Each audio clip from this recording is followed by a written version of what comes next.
Mambo ni deep, yako ndani ya Nigeria. Priscilla Ojo alishawahi kutaka kumfungulia kesi na aliandika kwenye ukurasa wake wa Instagram, akashare kwenye Insta story kwamba yuko kwenye process za kuongea na mwanasheria wake ili waweze kumfungulia kesi huyu mwanadada au huyu mama anayefahamika kwa jina la Liz Anjorin. Mtoto ni swala ambalo liko very sensitive.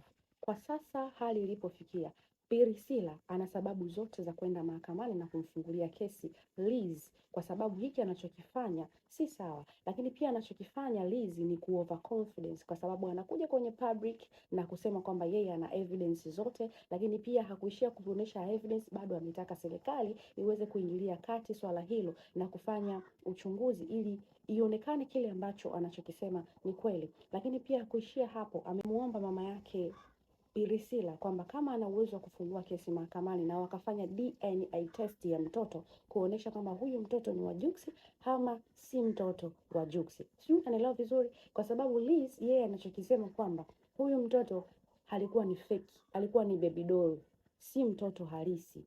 Kwa hiyo walichokifanya Priscilla pamoja na mama yake ni kumdanganya Jux kwamba mtoto aliyezaliwa alikuwa ni wa kweli, lakini hakuwa na mtoto wa kweli.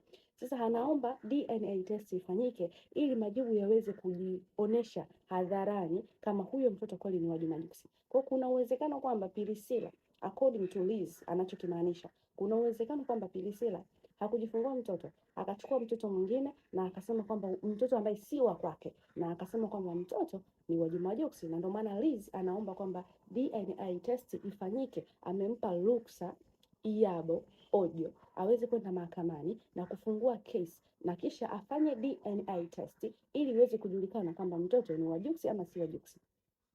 Sijui mnanielewa Tanzania mpaka hapa.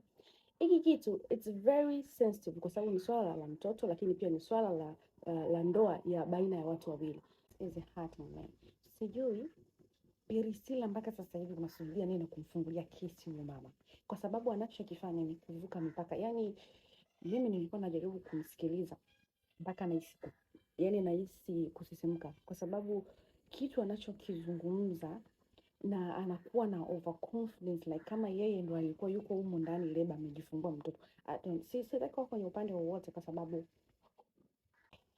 si kwa kuwa kwenye upande wa mtu yeyote, kwa sababu I don't know what is going on in details, but hiki ambacho kinaletwa kwenye social media it's very very bad.